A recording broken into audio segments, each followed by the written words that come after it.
ത്രിയേക ദൈവത്തിൻ്റെ വലിയ തിരുനാമം മഹത്വപ്പെടുമാറാകട്ടെ. അനുഗ്രഹിക്കപ്പെട്ട സഹോദരങ്ങളെ,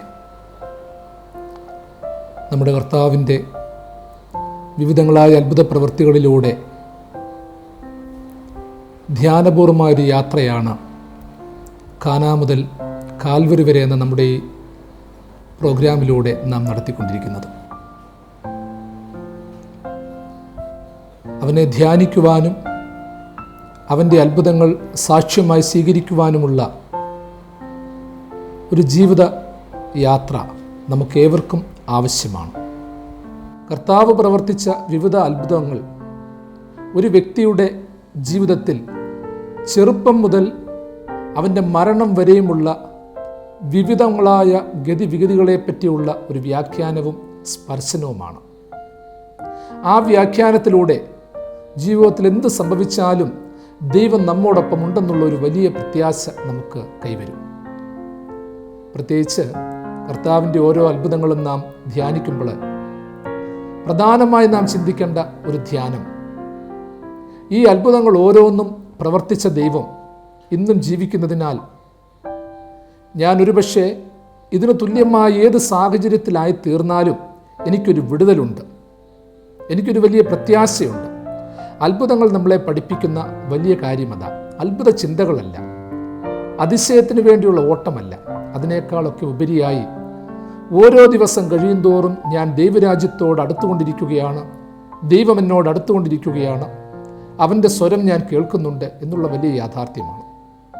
ആ യാഥാർത്ഥ്യത്തിൻ്റെ പന്താവിലൂടെയാണ് കർത്താവിൻ്റെ അത്ഭുതങ്ങളിലെ ധ്യാനത്തിലൂടെ നാം യാത്ര ചെയ്യുന്നത്. ഈ എപ്പിസോഡിൽ വിശുദ്ധ മത്തായിയുടെ സുവിശേഷം 14 അധ്യായം 22 മുതൽ 33 വരെയുള്ള വേദഭാഗത്തിൽ രേഖപ്പെടുത്തിയിരിക്കുന്ന ഒരു അത്ഭുതമാണ് നാം ധ്യാനിക്കുവാനായി പോകുന്നത്. ഉടനെ യേശു ജനക്കൂട്ടത്തെ പറഞ്ഞയക്കുന്നതിനിടയിൽ ശിഷ്യന്മാരോട് പടകിൽ കയറി തനിക്ക് മുമ്പായി അക്കരയ്ക്ക് പോകുവാൻ നിർബന്ധിച്ചു. അവൻ ജനക്കൂട്ടത്തെ പറഞ്ഞയച്ച ശേഷം പ്രാർത്ഥിക്കുവാൻ തനിയെ മലയിലേക്ക് കയറിപ്പോയി. വൈകുന്നേരമായപ്പോൾ ഏകനായി അവിടെ ഇരുന്നു. പടകോ കരയിൽ നിന്നു വിട്ട് പല നാഴിക ദൂരത്തായിരുന്നു. കാറ്റ് പ്രതികൂലമായതുകൊണ്ട് അത് തിരകളാൽ ആടിയുലഞ്ഞിരുന്നു. രാത്രിയിലെ 4-ാം യാമത്തിൽ അവൻ കടലിന്മേൽ നടന്ന് അവരുടെ അടുക്കൽ വന്നു. അവൻ കടലിന്മേൽ നടക്കുന്നത് കണ്ടിട്ട് ശിഷ്യന്മാർ ഭ്രമിച്ച് അതൊരു ഭൂതമത്രേ എന്ന് പറഞ്ഞ് ഭയപ്പെട്ട് നിലവിളിച്ചു. ഉടനെ യേശു അവരോട്, ധൈര്യപ്പെടുവീൻ, ഞാനാകുന്നു, ഭയപ്പെടേണ്ട എന്ന് പറഞ്ഞു. അതിന് പത്രോസ്, കർത്താവേ, നീ ആകുന്നുവെങ്കിൽ ഞാൻ വെള്ളത്തിന്മേൽ നടന്ന് നിന്റെ അടുക്കൽ വരേണ്ടതിന് കൽപ്പിക്കണമേ എന്ന് പറഞ്ഞു. വരിക എന്ന് അവൻ പറഞ്ഞു. പത്രോസ് പടകിൽ നിന്നിറങ്ങി യേശുവിന്റെ അടുക്കലേക്ക് ചെല്ലുവാൻ വെള്ളത്തിന്മേൽ നടന്നു. എന്നാൽ അവൻ കാറ്റ് കണ്ട് ഭയപ്പെട്ട് മുങ്ങുവാൻ തുടങ്ങി. കർത്താവെ, രക്ഷിക്കണമേ എന്ന് നിലവിളിച്ചു. യേശു ഉടനെ കൈനീട്ടി അവനെ പിടിച്ചു. അല്പവിശ്വാസിയെ, നീ എന്തിന് സംശയിച്ചു എന്ന് ചോദിച്ചു. അവർ പടകിൽ കയറിയപ്പോൾ കാറ്റമർന്നു. പടകിലുള്ളവർ, നീ ദൈവപുത്രനാകുന്നു, സത്യം എന്ന് പറഞ്ഞ് അവനെ ആരാധിച്ചു.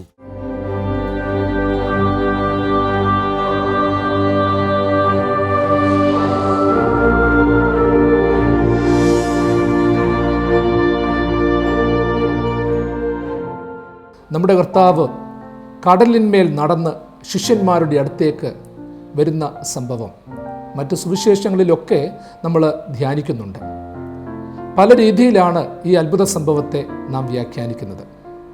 അത്ഭുതകരമായ മീൻപിടുത്തവുമായി ബന്ധപ്പെടുത്തിയും ശിഷ്യന്മാരെ ശക്തീകരിക്കുന്നതുമായി ബന്ധപ്പെടുത്തിയും ഒക്കെ കടലിന്മേലുള്ള കർത്താവിൻ്റെ ആ നടപ്പിനെ വ്യാഖ്യാനിച്ച് കാണുന്നുണ്ട്.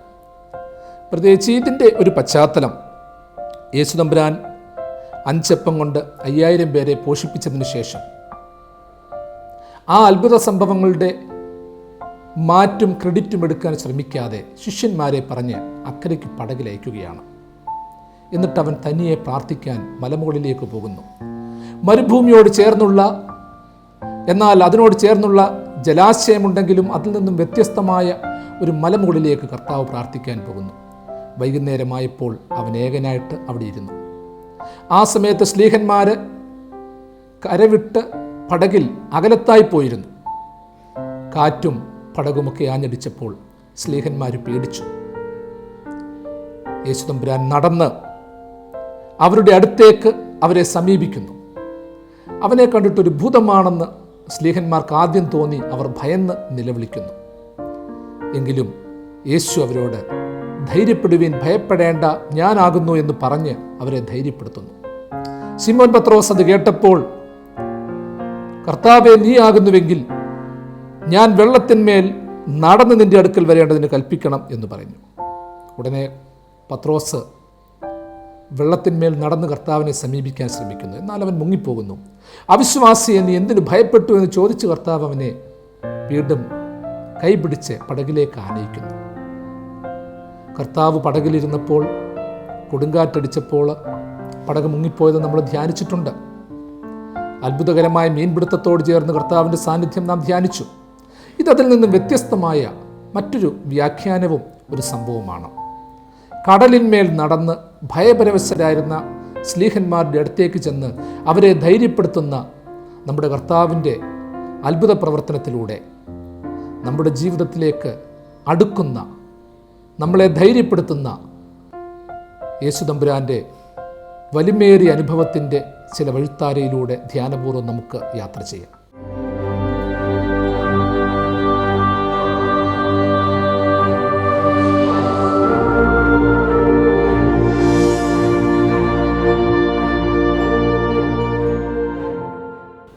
കർത്താവിൻ്റെ അത്ഭുതത്തിലൂടെ ലഭ്യമായ അപ്പത്തിൻ്റെയും മീനിൻ്റെയും രുചിയറിഞ്ഞ സ്ലീഹന്മാരും സമൂഹവും. ആ സമൂഹ മധ്യത്തിൽ അധികം നിൽക്കാതെ പർവ്വതത്തിലേക്ക് കയറി അവിടെ ധ്യാനിക്കുവാൻ പോകുന്ന നമ്മുടെ കർത്താവ്. അതിനു മുൻപ് സ്ലീഹന്മാരെ നമ്മുടെ കർത്താവ് പറഞ്ഞ് അക്കരയ്ക്ക് വിടുകയാണ്. സാധാരണയായി പരസ്യ ശുശ്രൂഷയിൽ സ്ലീഹന്മാരുടെ യാത്ര കർത്താവിനോടൊപ്പമായിരുന്നു. കർത്താവിനോടൊപ്പം യാത്ര ചെയ്യുന്നു, അവനോടൊപ്പം ശുശ്രൂഷകളിൽ പങ്കെടുക്കുന്നു, അത്ഭുത പ്രവൃത്തികളിൽ പങ്കാളികളാകുന്നു. എന്നാൽ ഇവിടെ അതിൽ നിന്ന് വ്യത്യസ്തമായ മറ്റൊരു കാര്യമാണ് നമ്മൾ കാണുന്നത്. സ്ലീഹന്മാരോട് പറയുകയാണ്, നിങ്ങൾ അക്കരയ്ക്ക് പോകുവീൻ. നിങ്ങൾ അക്കരയ്ക്ക് പോകുവീനെന്ന് കർത്താവ് സ്ലീഹന്മാരോട് പറയുമ്പോൾ അതിന് ചില ഉൾക്കാഴ്ചകളുണ്ട്. താനിരിക്കുന്ന സ്ഥാനത്ത് നിന്നും ജനക്കൂട്ടത്തെ അകറ്റുന്നത് പോലെ സ്ലീഹന്മാരെയും നമ്മുടെ കർത്താവ് അകറ്റി വിടുകയാണ്. കർത്താവിൻ്റെ ചില പ്രവർത്തനങ്ങളിൽ നമുക്കറിയാവുന്നതുപോലെ ഏറ്റവും രഹസ്യാത്മകമായ കർമ്മങ്ങളിൽ പോലും പത്രോസിനും യാക്കോബിനും യോഹന്നാനും സ്ഥാനമുണ്ടായിരുന്നു. ഇവിടെ അവർക്കും സ്ഥാനമുണ്ടായിരുന്നില്ല. അതെ, പലപ്പോഴും അവൻ്റെ ഏകാന്ത പ്രാർത്ഥനകളിൽ അവൻ ഒറ്റയായിരുന്നു. പിതാവുമായിട്ടുള്ള സംഭാഷണത്തിൽ ഏറ്റവും കൂടുതൽ സ്നേഹിച്ചിരുന്ന ശിഷ്യന്മാരെ പോലും കർത്താവ് അകറ്റി നിർത്തി. ചില ഏകാന്തതകൾ വേണം.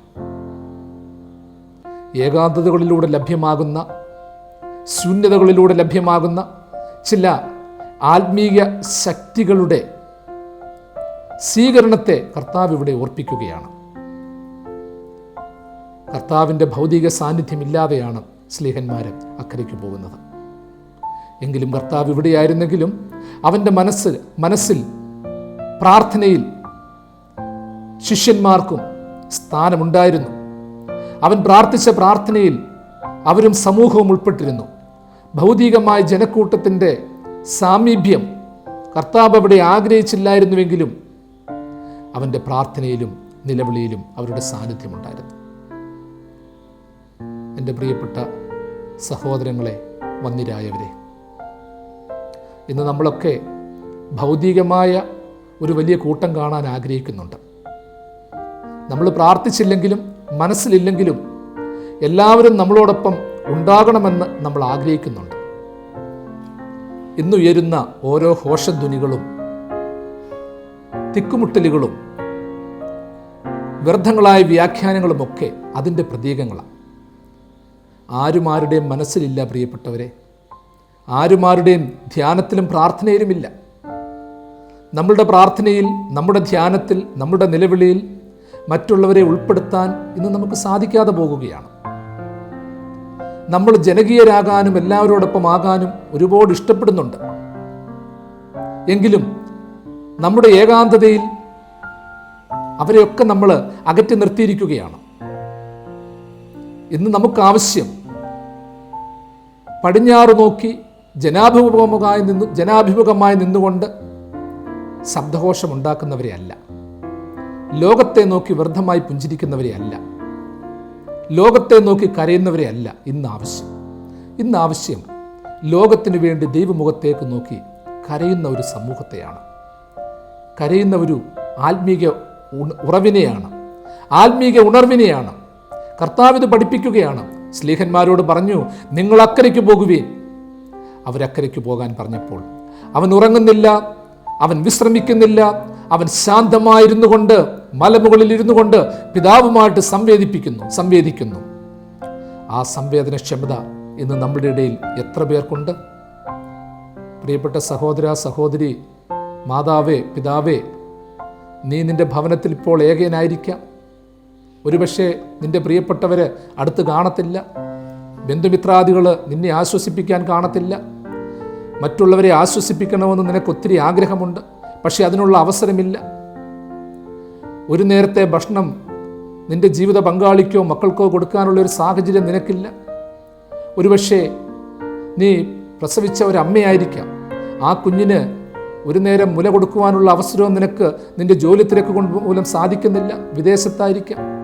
ഇതൊക്കെ യാഥാർത്ഥ്യമാണ്. പ്രിയമുള്ളവരെ, ചില കാര്യങ്ങളൊക്കെ നന്മകളൊക്കെ ചെയ്യാൻ നമ്മൾ ആഗ്രഹിക്കുന്നവരൊന്നും എപ്പോഴും അടുത്ത് വേണമെന്ന് യാതൊരു നിർബന്ധവുമില്ല. നമ്മളുടെ ബന്ധുമിത്രാദികളോ പ്രിയപ്പെട്ടവരോ ഒക്കെ ഏത് ദൂരെയുമായിക്കൊള്ളട്ടെ. ഒരുപക്ഷെ നമ്മൾ നമ്മുടെയൊക്കെ ഭവനങ്ങളാകുന്ന ദൂരമാകുന്ന അറകളിലൊക്കെ ആയിരിക്കാം. നമ്മളിൽ നിന്ന് പലരും അകന്നിട്ടുമുണ്ടാകാം. എങ്കിലും ഒരു കാര്യം നമ്മൾ ചിന്തിക്കേണ്ടത്, നമ്മൾ ആഗ്രഹിക്കുന്നവർ ദൂരെയാണെങ്കിലും നമ്മളുടെ ഏകാന്ത പ്രാർത്ഥനകൾ ശക്തമാണെങ്കിൽ അവരെയൊക്കെ വഹിക്കുവാൻ സാധിക്കും, അവരെയൊക്കെ ഹൃദയത്തിൽ ഉൾക്കൊള്ളുവാൻ സാധിക്കും. അത് പ്രാർത്ഥിക്കുമ്പോൾ പ്രവർത്തിക്കുമ്പോൾ ഒക്കെ അങ്ങനെയാണ്. ചിലരെ നമ്മൾ കണ്ടിട്ടില്ലയോ, അവർക്ക് പ്രയോജനമില്ലാത്ത ഒരുപാട് കാര്യങ്ങൾ അവർ ചെയ്യും.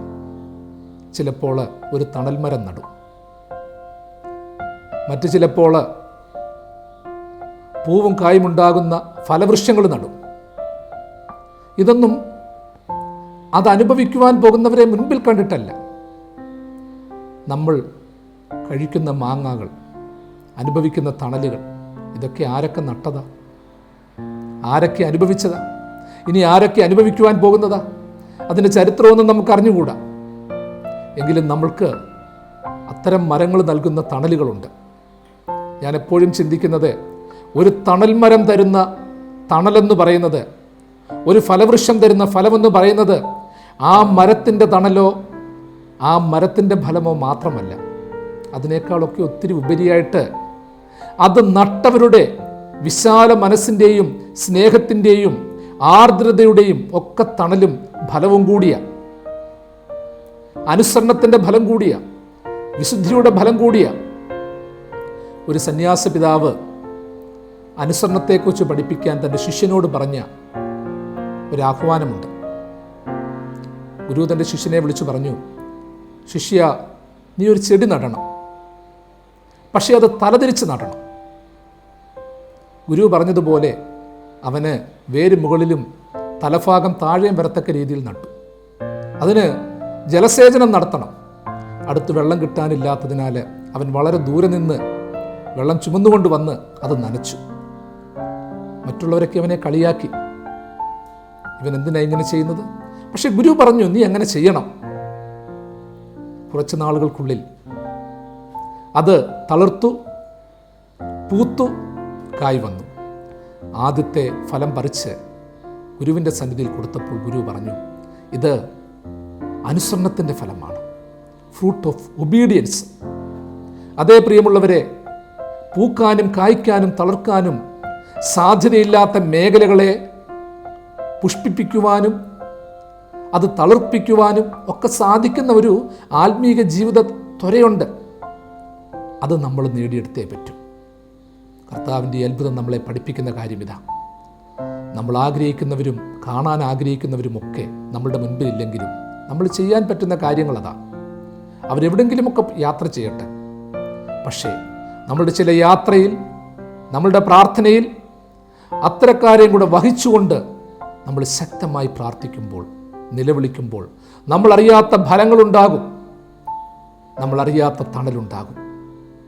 വിശാല മനസ്സിൻ്റെ വിശാല വീക്ഷണകോണിൽ നിന്ന് ഉയരുന്നതായ ആത്മീയത, അത് പുഷ്കലമായ ആത്മീയതയാണ്, അനുഗ്രഹത്തിൻ്റെതായ ആത്മീയതയാണ്. ആത്മീയ പന്താവിനെ പിൻപറ്റി ജീവിക്കുവാനും ഉൾക്കൊള്ളുവാനും നമുക്ക് സാധിക്കണം. അതുകൊണ്ടാണ് പാട്ടുകാരൻ പാടിയിരിക്കുന്നത്, കാഹളം കാതുകേളിൽ കേട്ടിടാറായി ദൈവദൂതർ പൊൻവീണകൾ മീട്ടിടാറായി യേശുദാനരുളിയ വാഗ്ദത്തം നിറവേറാൻ കാലങ്ങൾ നമ്മെ വിട്ടു പായുകയായി. യേശുദാനരുളിയ വാഗ്ദത്തം നിറവേറാൻ കാലങ്ങൾ നമ്മെ വിട്ടു പായുകയായി. അതെ, കർത്താവിൻ്റെ വരവിനോടനുബന്ധിച്ചുള്ള ആ വാഗ്ദത്ത നിവൃത്തിക്കു വേണ്ടി ചില പിന്മാറ്റങ്ങൾ ആവശ്യമാണ്, ചില യാതനകൾ ആവശ്യമാണ്, ചില ഏകാന്തതകൾ ആവശ്യമാണ്, വിശുദ്ധിയുടെ പൂർണ്ണത ആവശ്യമാണ്. അതിലേക്ക് നമുക്ക് യാത്ര ചെയ്യാം. രണ്ടാമതായിട്ട്, അവൻ മലയിൽ കയറിപ്പോയി ഏകനായിട്ടിരിക്കുകയാണ്. സ്ലീഹന്മാര് പടക് തുഴഞ്ഞ് വളരെ ദൂരത്തെത്തി. അത് യാഥാർത്ഥ്യമാണ്.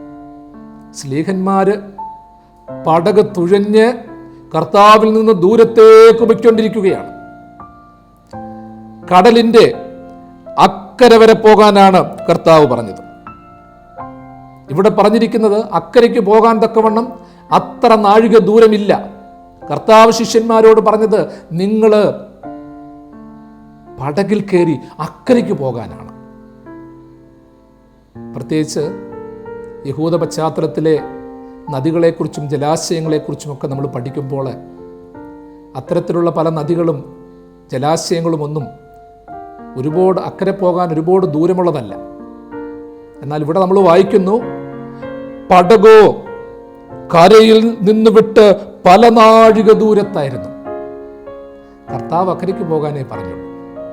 കിട്ടിയ സ്വാതന്ത്ര്യം സ്ലീഹന്മാർ ഉപയോഗിച്ചു. ഇവിടെ പറയുന്നത് പല നാഴിക ദൂരം. പല നാഴിക ദൂരം എന്ന് പറയുമ്പോൾ ഒത്തിരി അവർ യാത്ര ചെയ്തു.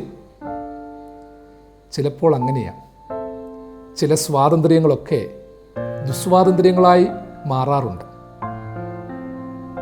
കർത്താവിനോടൊപ്പം എപ്പോഴും വചനം കേട്ട് അവനോടൊപ്പം ആയിരുന്നവർക്ക് നിങ്ങൾ അക്കരയ്ക്ക് പോകാൻ പറഞ്ഞപ്പോൾ കിട്ടിയ സ്വാതന്ത്ര്യം, കിട്ടിയ അവസരം നല്ലൊരു യാത്രയ്ക്കുള്ള അവസരമായി.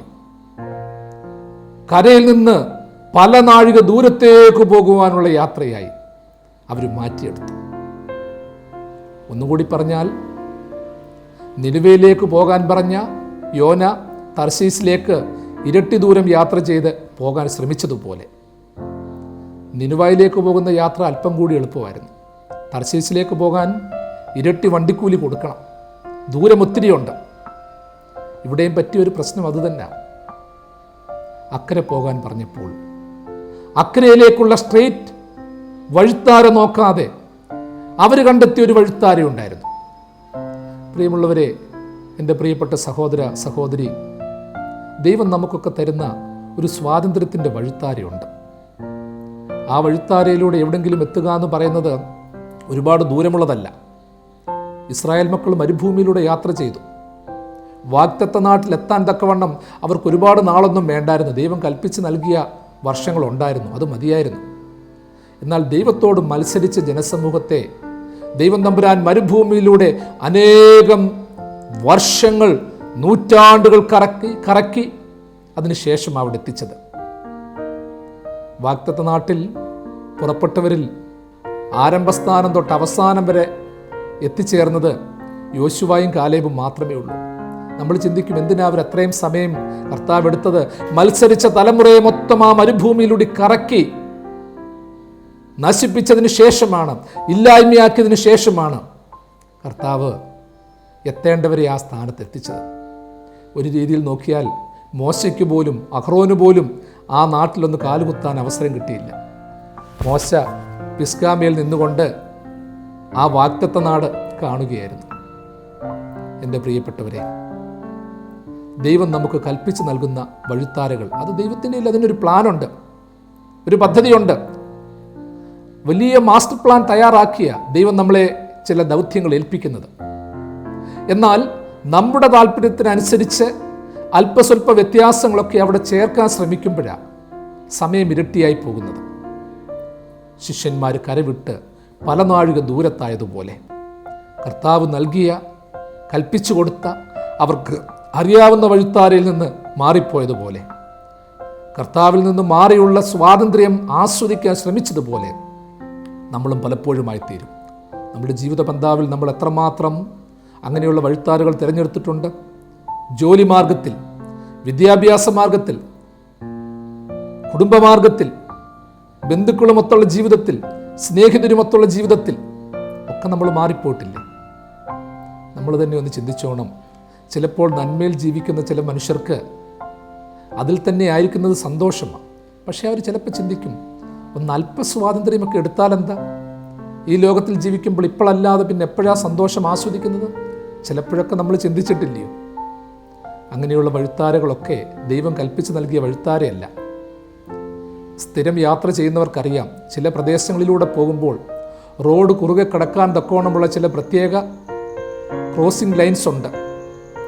ആ കൃത്യമായ പോക്കറ്റിലൂടെ നമ്മൾ അപ്പുറത്തെ സൈഡിൽ പോയില്ലെങ്കിൽ വീണ്ടും അത്തരമൊരു ക്രോസിംഗ് കിട്ടണമെന്നുണ്ടെങ്കിൽ 3-4 കിലോമീറ്ററുകൾ പോകണം. പ്രത്യേകിച്ച് എക്സ്പ്രസ് ഹൈവേയിലൂടെയൊക്കെ മറ്റും പോകുകയാണെങ്കിൽ അനേകം മൈലുകൾ കടന്നതിന് ശേഷം മാത്രമേ അത്തരമൊരു ക്രോസിംഗ് നമുക്ക് കിട്ടത്തുള്ളൂ. ദൈവം നമുക്ക് തരുന്ന ക്രോസിംഗ് അത് നമ്മൾ കൃത്യമായിട്ട് ശ്രദ്ധിക്കണം. ജീവിത വഴിത്താരയിൽ, ജീവിത പന്താവിൽ അത്തരമുള്ള ക്രോസിംഗ് എപ്പോഴും നമുക്ക് കിട്ടത്തില്ല. അതുകൊണ്ട് ആ സമയവും തിരമാലകളും ആരെയും കാത്തു നിൽക്കത്തില്ല. ഒരു കാത്തിരിക്കാനും ശ്രദ്ധിക്കാനും ഒക്കെയുള്ള ഒരു വീക്ഷണം നമുക്കുണ്ടാകണം. ഒന്നു മാറിയാൽ അനേകം കിലോമീറ്ററുകൾ പോയി കറങ്ങിത്തിരിഞ്ഞു വരണം എന്നുള്ള യാഥാർത്ഥ്യം നമുക്കറിയാവുന്നതുപോലെ ദൈവം നമുക്ക് നൽകിയിട്ടുള്ള ചില താരകൾ, ആ താരകൾ കൃത്യമായിട്ട് പാലിക്കണം. ആനകൾക്കാണെങ്കിൽ പോലും ചില ആനത്താരകളുണ്ട്. അവ കൃത്യമായിട്ട് പോകാനും വരാനും വനാന്തരങ്ങളിലൂടെ പോകാൻ അവ തിരഞ്ഞെടുക്കുന്ന താരകളുണ്ട്. അത് അവയ്ക്ക് ഏറ്റവും പ്രധാനമാണ്. ആനയ്ക്കൊരു താരയുണ്ടെങ്കിൽ, റോഡ് ക്രോസ് ചെയ്യാൻ തക്കോണമുള്ള പ്രത്യേകമായ വഴിത്താരകളുണ്ടെങ്കിൽ, മൃഗജാലങ്ങൾ പോകുന്ന കൃത്യമായ വഴിത്താരകളുണ്ടെങ്കിൽ, പ്രിയമുള്ളവരെ, ദൈവത്തിൻ്റെ വഴിത്താരകൾ എത്രയോ ശ്രേഷ്ഠമാണ്. അതിൻ്റെ റൂട്ട് മാപ്പ് കൃത്യമായിട്ട് നമ്മുടെ കയ്യിലുണ്ടാകണം. നമ്മൾക്ക് കിട്ടുന്ന സ്വാതന്ത്ര്യം, സമ്പത്ത്, അനുഭവങ്ങൾ ഇതിലൊന്നും മഞ്ഞളിച്ച് അവൻ്റെ വഴി വിട്ടു പോകാനിടയാകരുത്. അതെ, കടലിന്മേൽ നടന്ന കർത്താവ് നമ്മളെ ഓർപ്പിക്കുകയാണ്. ആ ശക്തമായ വഴിത്താര, അനേകം കാതങ്ങൾ നമ്മൾ അകന്നുപോയി, അനേകം വഴിത്താരകൾ മറന്നുപോയി. ആ വഴിത്താരകളിലേക്ക് തിരിച്ചു വരുവാനുള്ള ഒരു ധ്യാനം ഇതിലുണ്ടാകണം. മൂന്നാമതായിട്ട്, സ്ലേഹന്മാരെ വലിയ കൊടുങ്കാറ്റിൽപ്പെട്ട് അലഞ്ഞു തിരിഞ്ഞ് നടക്കുന്നത് കർത്താവ് അറിഞ്ഞു. കൊടുങ്കാറ്റിലും തിരമാലകളിലും പെട്ട് വലയുന്നത് കർത്താവ് അറിഞ്ഞു. അതെ, കർത്താവിൻ്റെ മനസ്സിൽ അവരുണ്ടായിരുന്നു. അവർ പോയെങ്കിൽ തന്നെയും അവരോടൊപ്പം കർത്താവും യാത്ര ചെയ്തു. അവരറിയാതെ യാത്ര ചെയ്തു. കൊടുങ്കാറ്റും തിരമാലയും ആഞ്ഞടിച്ചപ്പോഴാണ് അവർ മനസ്സിലാകുന്നത്, അയ്യോ, വഴിത്താര മാറിപ്പോയി, അനേകം ഘാതങ്ങൾ ദൂരെയായിപ്പോയി, അക്കരയ്ക്ക് പോയിട്ട് തിരിച്ചു വരേണ്ട സമയമായി, ഇതുവരെയും വന്നിട്ടില്ലല്ലോ, അനുവദിച്ച സമയം കഴിഞ്ഞു. വൈകുന്നേരമായപ്പോൾ കർത്താവ് അവിടെ ഉണ്ടായിരുന്നു. അതെ, അക്കരയ്ക്ക് പോയവർക്ക് വൈകുന്നേരമായപ്പോൾ തിരിച്ചു വരേണ്ട ഒരു സമയമായിട്ടുണ്ട്. ആ സമയത്തെക്കുറിച്ച് അവർ ചിന്തിച്ചില്ല. കർത്താവ് കടലിന്മേൽ നടന്നു ചെല്ലുകയാണ്. അതെ, നമ്മുടെ ജീവിതയാത്രയിൽ കർത്താവ് ചിലപ്പോഴെങ്കിലും നടന്ന് നമ്മളുടെ അടുത്തേക്ക് വരുന്നുണ്ട്. നമ്മൾ തിരിച്ചു വരേണ്ട സമയം മറന്നുപോയിട്ടും വഴി മറന്നുപോയിട്ടും കർത്താവിന് നമ്മുടെ വഴി അറിയാം. അതെ, നമ്മുടെ വഴി മറക്കാത്ത വലിയ കർത്താവിനെയാണ് നമ്മൾ പിന്തുടരുന്നത്. ഞാൻ തന്നെ വഴിയും സത്യവും ജീവനുമാകുന്നു. ആ വഴി കർത്താവാണ്. നമ്മൾ എവിടെ പോയാലും, ഈ ലോകത്തിൽ എങ്ങോട്ട് തിരിഞ്ഞാലും അവനിലൂടെ മാത്രമേ നമുക്ക് യാത്ര ചെയ്യാൻ പറ്റത്തുള്ളൂ. ഞാൻ കടലിൽ കയറിയാൽ നീ എവിടെയുണ്ട്, ആകാശത്തിൽ പാർത്താൽ നീ എവിടെയുണ്ട്, സമുദ്രത്തിൻ്റെ അറ്റത്തെന്ന് പാർത്താലും നീ എവിടെയുണ്ട്. 139 സങ്കീർത്തനത്തിൽ എത്രയോ വിശാലമായിട്ട് ആ സങ്കീർത്തനക്കാരന് അതിനെയൊക്കെ വ്യാഖ്യാനിക്കുന്നത്. നമ്മളും പ്രാർത്ഥിക്കണം, കർത്താവ് കടലിന്മേൽ നടന്നു വരികയാണ്. സ്ലീഹന്മാർ പോയത് പടകിലാണെങ്കിൽ കർത്താവ് പോയത് നടന്നാണ്. അവന് പടകില്ലായിരുന്നു, തുഴയുന്നവരില്ലായിരുന്നു, അവൻ ഒറ്റയ്ക്ക് പോയി. അതെ, അക്കരെ പോയ ശിഷ്യന്മാർ തിരിച്ചു വന്ന് അവനോടൊപ്പം വീണ്ടും യാത്ര ചെയ്യേണ്ടതായിരുന്നു. ഇപ്പോൾ അവരുടെ തിരിച്ചുവരവ് താമസിച്ചു. അവനതാ കടലിന്മേൽ നടന്നു ചെല്ലുന്നു. അതെ, എൻ്റെ കർത്താവ് കടലിന്മേൽ യാത്ര ചെയ്യും. ആ കടലിന്മേൽ യാത്ര ചെയ്യുന്നത് കണ്ട സന്തോഷത്തില്ല ശിമോൻ പത്രോസ് പറയുന്നത്, കർത്താവേ, ഞാനിവിടെ വരട്ടെ. അവൻ നിരാശ കൊണ്ട് മുങ്ങിപ്പോയെങ്കിലും, ഭയം കൊണ്ട് മുങ്ങിപ്പോയെങ്കിലും കർത്താവ് അവന് വേറൊരു വെളിച്ചം കാണിച്ചു കൊടുത്തു.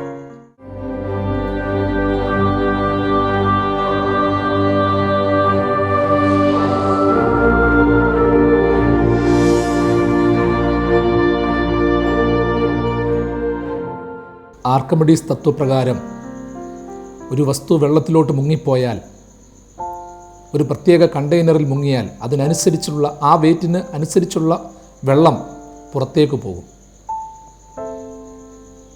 എന്നാൽ ശാസ്ത്രീയ തത്വങ്ങൾക്കപ്പുറമായി കർത്താവിനെ മുക്കുവാൻ ജലാശയത്തിനായില്ല, കടലിനായില്ല. പത്രോസ് മുങ്ങിപ്പോയി. എൻ്റെ പ്രിയപ്പെട്ട സഹോദരങ്ങളെ, നമ്മളും ചിലപ്പോൾ കടലിലും കടലലകളിലും മുങ്ങിപ്പോകും. മുങ്ങിപ്പോകത്തില്ലെന്ന് പറയാൻ പറ്റത്തില്ല. പക്ഷേ നമ്മുടെ പ്രത്യാശ മുങ്ങാത്തവനായ കർത്താവാണ്. നാം മുങ്ങിയാലും അവൻ മുങ്ങാത്രത്തോളം നാം സുരക്ഷിതരാണ്.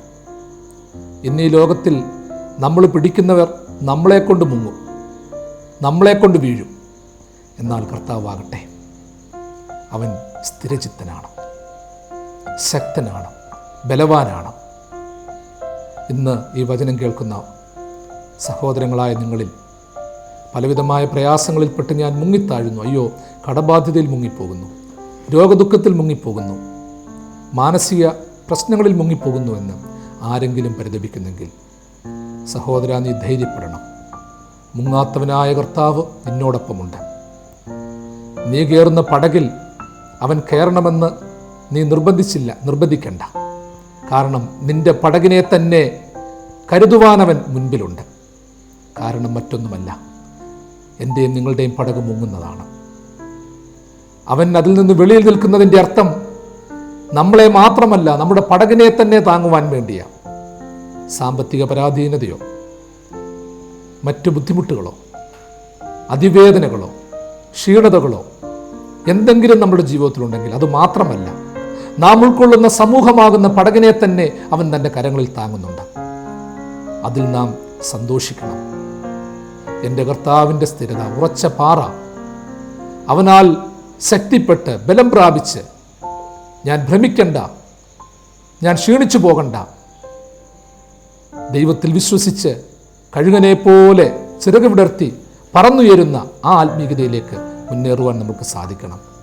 നമ്മുടെ ജീവിതവും ദർശനവും ആ ഒരു അനുഭവത്തിൽ മുന്നേറാനുള്ള അനുഭവമായി തീരട്ടെ എന്ന് ആത്മാർത്ഥമായിട്ട് പ്രാർത്ഥിക്കുന്നു.